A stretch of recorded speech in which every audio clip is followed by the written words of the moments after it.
Hello, in this video I will be talking about normal distributions, focusing on how to analyze a normal distribution curve and going over some quick examples.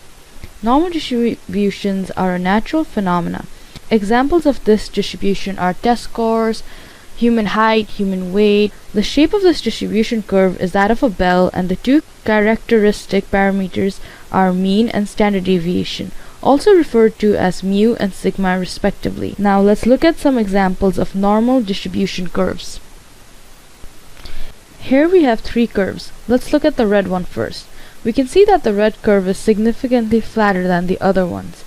Since the mean is 0, the curve is also centered at 0. So we can put this as the lowest. Now, moving on, let's look at the green one.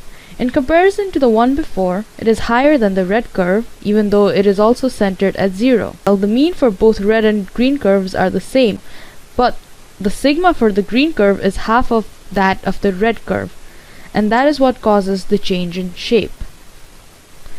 Now, lastly, we have the blue curve, which is the highest and narrowest curve among the three. This curve is centered at 5 since its mean is 5, and also has the smallest sigma among the three. Now, we can label this as the highest. So what can we conclude from this? So we can conclude that the mean of our normal distribution determines where the curve will be centered, and the sigma determines the height of the curve. The smaller the sigma, the higher the curve. Now, let's look at some example problems. Okay, here the distribution for customer demand, units per month, is normal with mean 750 and standard deviation 100. Find the probability that the demand will be 1 at most 900 units per month, 2 exceed 700 units per month, and 3 be between 700 and 900 units per month.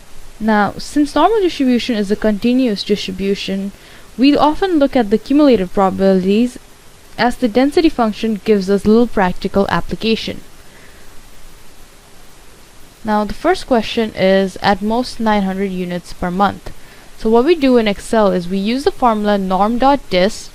We put down our four parameters, in this case being our random variable, our mean, our sigma, and the cumulative as true. This is for if we're looking for an at most value. If we're looking for an at least value, like what we've done before with binomial and Poisson distribution, we would subtract whatever our at most value is from 1. And lastly, now since normal distribution is a continuous distribution, that means it works in intervals, so we can find probabilities that lie in between a set interval. In this example, we have 700 as our lower bound value and 900 as our upper bound value, and the way we calculate the probability of that is we look for the probability of the lower bound value and subtract it from the probability of the upper bound value.